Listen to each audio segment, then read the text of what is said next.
What's going on, guys? It's Classic here. First of all, I want to thank everybody for giving me a heads up and good luck on the paper I had to do. I don't know. I was up to like 3:30, 4 o'clock yesterday trying to finish that thing up. I got it done, and it should be good because I finished it, and that's all that needed to be done. I finished it. So once again, I'm killing time. I'm just sitting here watching my Lakers try to do something. Just finished watching TNA Impact and the Cowboys-Packers game. Both were good. Before I start on what I need to do, I was going to say definitely pick this up right here. The TNA, History of TNA Year 1, definitely a good watch. You'll love it, so pick it up.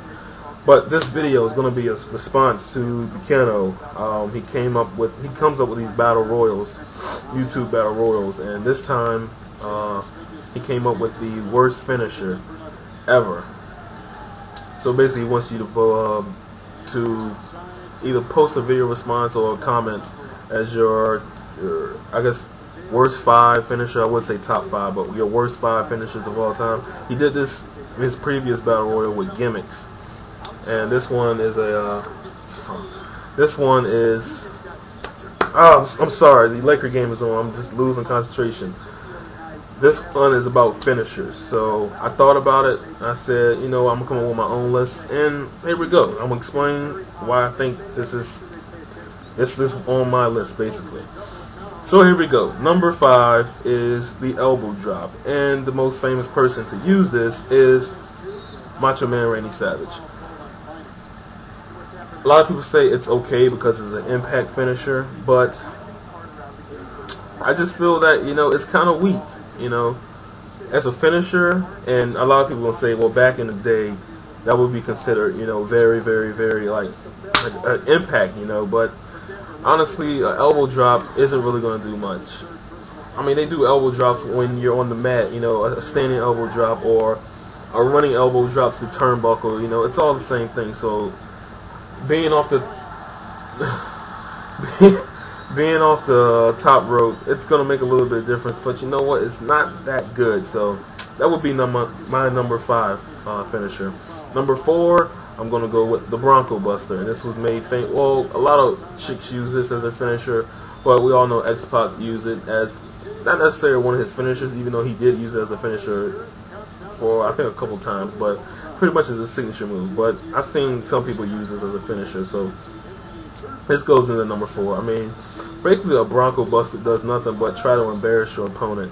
It does nothing, you go and you get on the neck or something, you start riding up and down the chest, and that really does nothing unless you're 400, 500 pounds. And if you're 400 pounds, you for sure not going to be doing a Bronco Buster. So, it's a lame move. I don't see why we have it as a finisher. So that's why I put it at number 4. Number 3, I have, a lot of people get upset, and I've seen this on a lot of people's comments on the video, the People's Elbow. Once again, the elbow is not that good of a finisher, but the biggest thing with this, it was all about, being a showman and putting on a show with this finisher. So that's why they made it as a finisher. Otherwise, it would be just another signature move, or even just, just a freaking move in your repertoire, one of his 5 moves of doom. But to put it as a finisher, you're basically just running back and forth. You're not even gaining any speed because you're slowing down before you even get to the guy on the mat.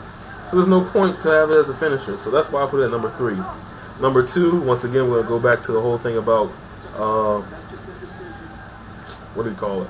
Back to the whole thing about this being in the older ages of wrestling, and for its time, it's good. And that's the leg drop, which is made famous by Hulk Hogan. I don't care if he does 3, 4, 5, 6 leg drops in a row. There's no way that you can count that as a finisher. When he beat Triple H with this finisher right here, I was like, oh my God, this cannot be happening. I mean, this is 2002, and he's winning with a leg drop. I mean, let alone a freaking big boot does anything, but a leg drop can win you a championship. I just really don't see it. So definitely bad finisher.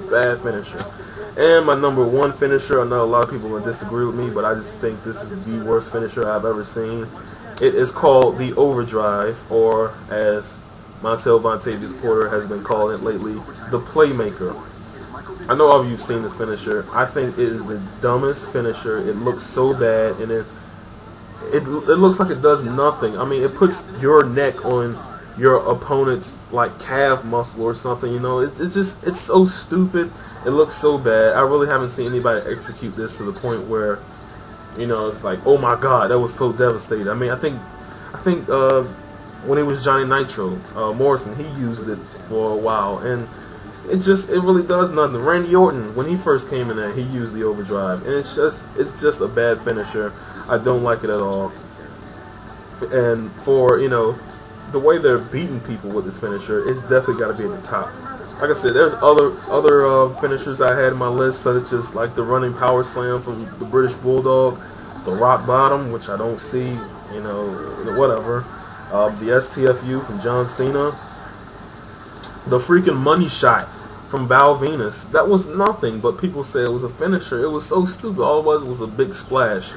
I've seen people done big splash and kick out on the count of one. So, you know, like I said, those were finishers that I could have easily put in my top 5, but these finishers are pretty much the worst. And that overdrive is pretty bad, man. So just tell me what you guys think about it, and make sure you go to this guy's page and you know, put your response, your top 5 to it. I'm looking forward to seeing what you guys have to say. Instant Classic 8, I'm out.